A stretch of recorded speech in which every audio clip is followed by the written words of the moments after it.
Adjusting the blood level.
By 2 months.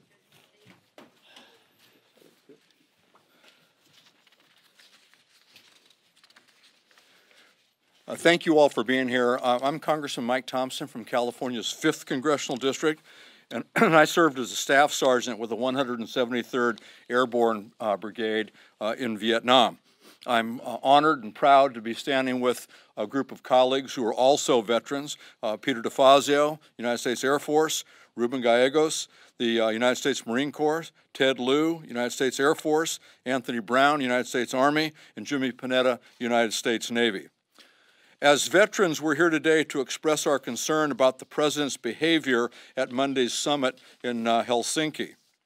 By stating that Putin was not responsible for interference in the 2016 elections and in belittling our intelligence community, this President abandoned the values that we all fought to protect. I also served in the House Permanent Select Committee on Intelligence for my full 8-year term.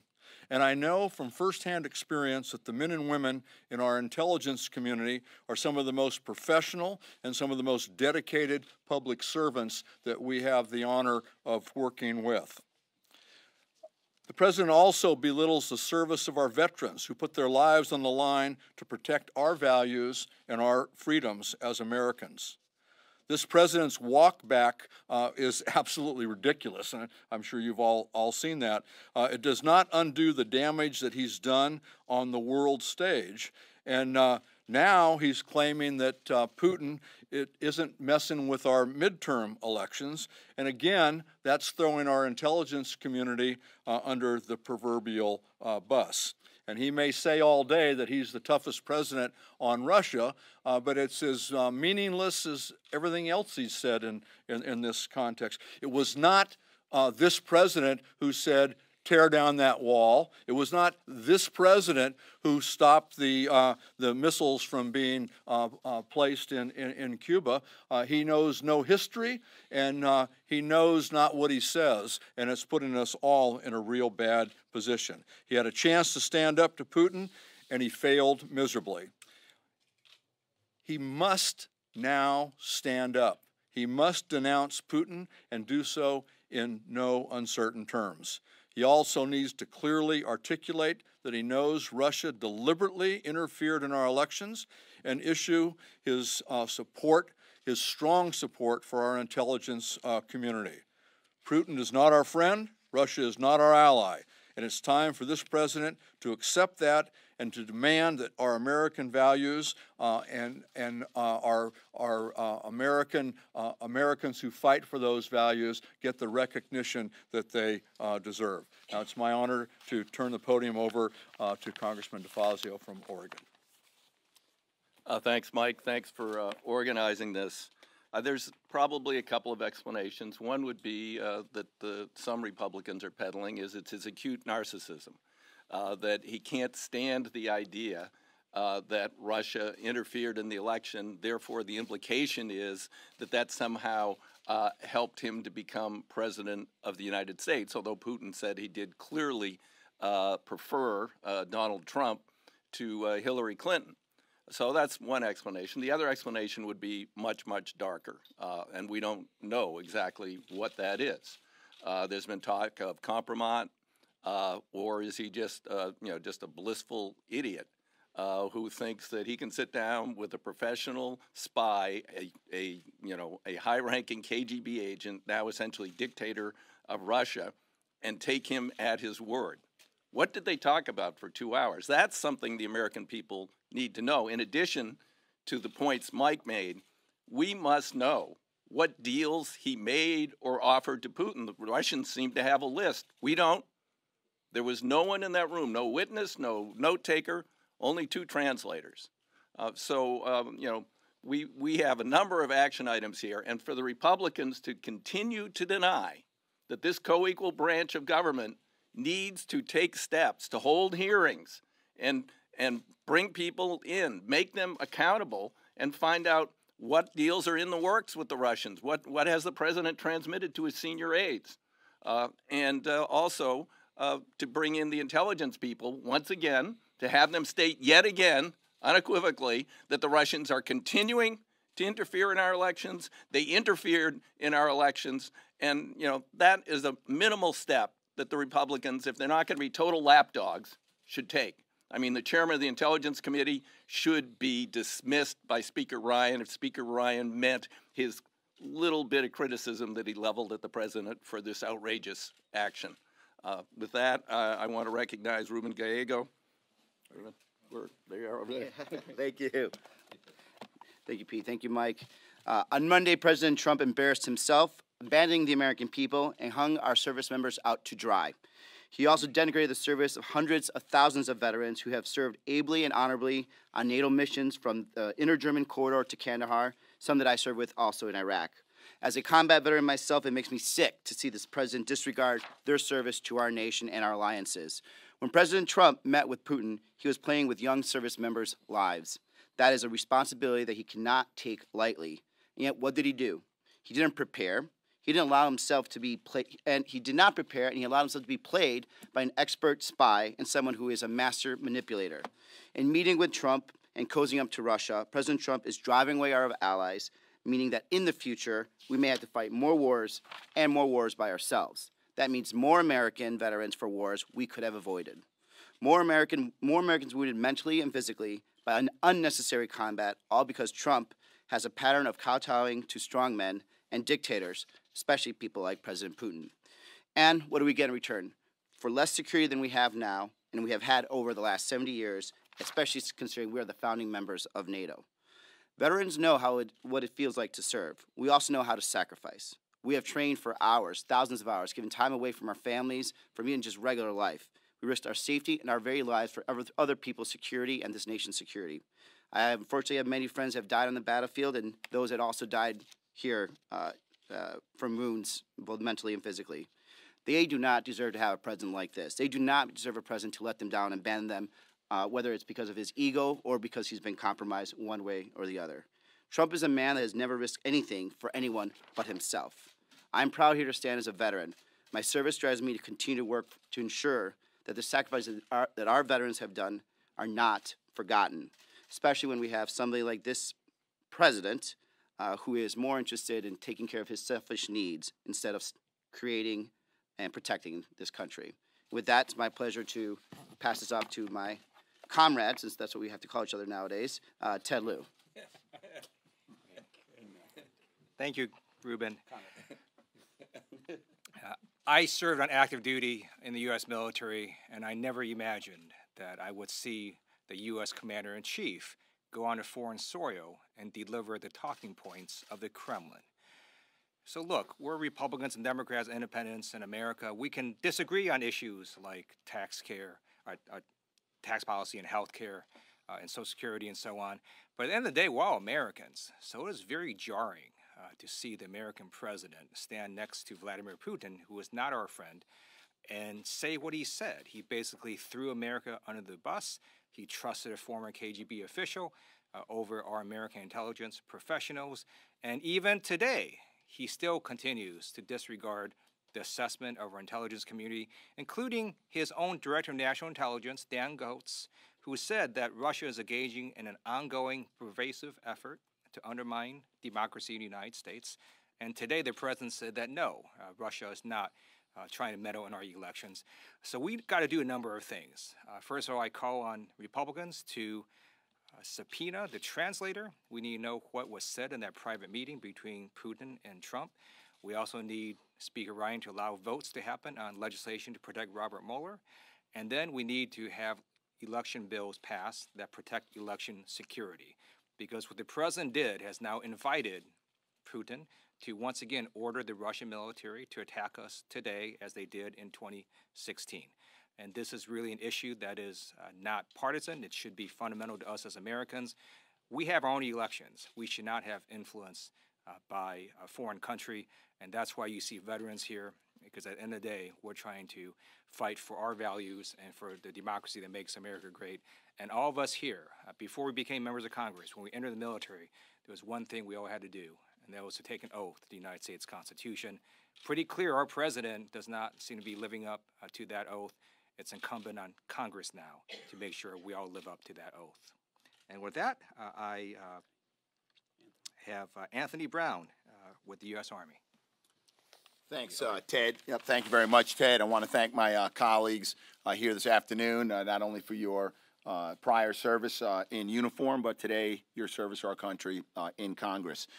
President Trump had one straightforward mission to accomplish in Helsinki and last week in Europe, and that was to stand with our NATO allies and European partners and to stand up to Putin and Russia. And he failed. He squandered U.S. influence and abdicated our leadership. He fawned over a tyrant who actively seeks to undermine our relationship with our European partners. As is clearly stated in the President's own national security strategy, national defense strategy, we are in a great power competition. Russia is our competitor. They are a foe. They are not a friend. The problem is that Putin doesn't compete by the rules. He doesn't play by the rules. He annexes territory, land in Europe by military force. He illegally, criminally hacked into our 2016 elections, and there's no indication that he will not attempt to do that this year in our midterm elections. Cyber attacks in the Baltics, support of a barbaric regime in Syria, and the list goes on. While Putin is engaged in this activity, President Trump continues to criticize NATO and raise doubts about whether we will come to the defense of our allies in Europe. He toys around with the idea that if they're not paying enough, we may not come to their defense. He ignores two basic facts. One is that we will come to their defense, and number two is that they have increased defense spending since 2014 by 25%, which is the fastest or the largest increase in the last 25 years. While Putin pursues a malign activity strategy, President Trump continues to undermine our European allies. I served in Germany for 5 years, and I witnessed firsthand how we won the Cold War. But we didn't win it through military power alone. We won because NATO military strength helped create the space for democratic dissidents in Eastern Europe to come together and bring down Soviet rule from within. We won because of a values-based strategy. The success of America's strategy, which was pursued by presidents from Roosevelt to Kennedy to Reagan, of advancing American values.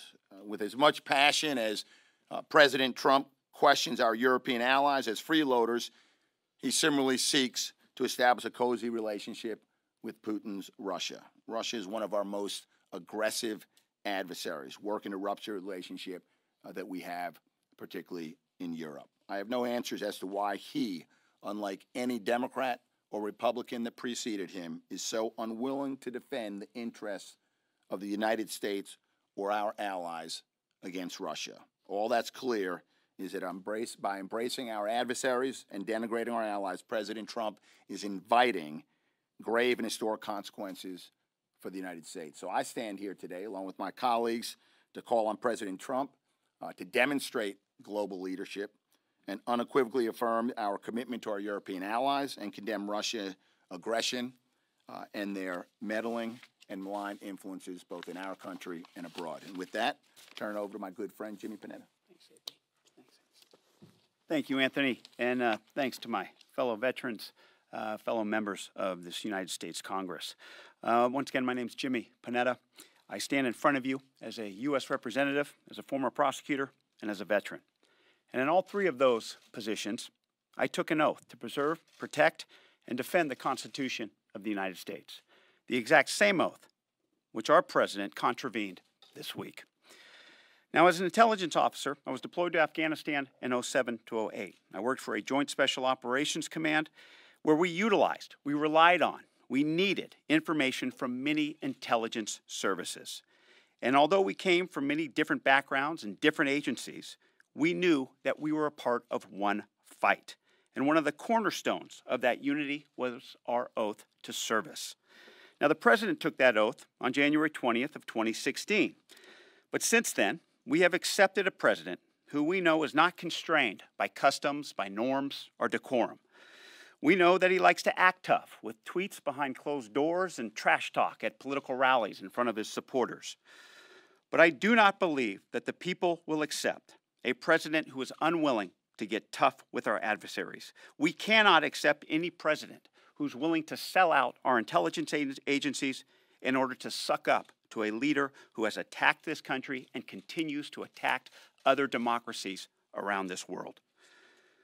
That is a contravention of that oath. And Congress, I believe, must act, because I do not believe the president will. Let's pass a resolution condemning the president's remarks that he tried to weasel out of just yesterday. Let's fully implement these sanctions that we passed last year. Let's pass harsher sanctions to punish Russia, that if they do it again, let's hit them harder. And let's protect the special counsel. Let's protect the integrity of our elections. Let this U.S. Congress do something. That is how we uphold the credibility of the presidency. That is how we uphold the credibility of this House. And that is how we uphold the credibility of this democracy. Thank you. I thank all my colleagues for joining us today and for their remarks and for their service. And we'll take some questions. Yes, ma'am. I'm Ann Ball with Fox. How you need the Republicans to do anything, right? I mean, you can't bring things to the floor. Your hands. So, how are you talking to your Republican counterparts? What are they saying to you? What do you think is realistic in the possibility of getting something done? Well, you've seen quite a few of our Republican colleagues speak out. Sadly, I don't know that any of them have spoken out with the force with which is needed. And as a couple of the speakers today stated, there's some legislative action that should take place. And it's going to take courage on their part, but they are the majority. They're the majority in the House, the majority in the Senate. And they should bring those measures to the floor. And we're here today. You heard some of the things that we want to see happen. We want to see Robert Mueller protected. We want to see the appropriate level of funding to protect our elections from any additional raids, invasion by Putin. We want to make sure that this institution of representative government speaks out loudly and is heard as to how reprehensible this president's actions were in Helsinki. Anyone else want to say anything? You got it well. Good. You got it. You knocked it out of the park. Good job. Hi, my name is Sarah Penny. I'm a reporter for Congress News, Arizona PBS. And President Trump issued a correction yesterday. Are you guys buying it, and why not? Well, I think what you heard from all of us is he did a walk back yesterday, and then he did a walk back from the walk back today. And I think it's ridiculous as his original statement, and I think it's not even close to what he needs to do. Well, look, yeah, the walk back is the walk back to the walk back is ridiculous, but it's more of an ongoing problem. We have NATO allies that are trying to make decisions all the time about who they're, who can they trust, and the fact that this president believes that by just saying, that he missed putting the apostrophe in the right area, that he now somehow fixes this massive problem is not the solution. The solution is to have long-term engagement with our NATO allies, treat them with the respect that they deserve, continuing to push forward on sanctions on Russia to make sure that they stop all their problematic actions they're doing, not just in the United States, but for God's sakes, they just gassed and killed a British citizen 2 weeks ago. In addition to a couple months ago, almost gassing a whole section of town over there.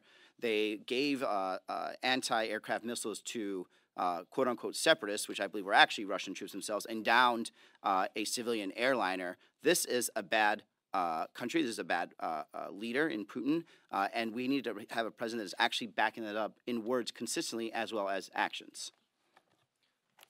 Any other question? Yeah. Well, so let me just add to that. The president couldn't even do the walk back yesterday correctly. He put in that other people could also have influence our elections. That's not what the intelligence community said. They very clearly came out and said it was Russia that did this on the orders of Vladimir Putin. And our Department of Justice indicted 12 Russian military officers. They weren't Canadian military officers. Recently, they just indicted Maria Butina, who was not a German national. She's a Russian national. So it's very clear that the president could even do his walk back correctly. And today, based on his comments, that he doesn't believe Russia is interfering or meddling in our current elections shows where his true heart lays, and that's why you need Congress to step up and push back. Thank you very much. Thank you.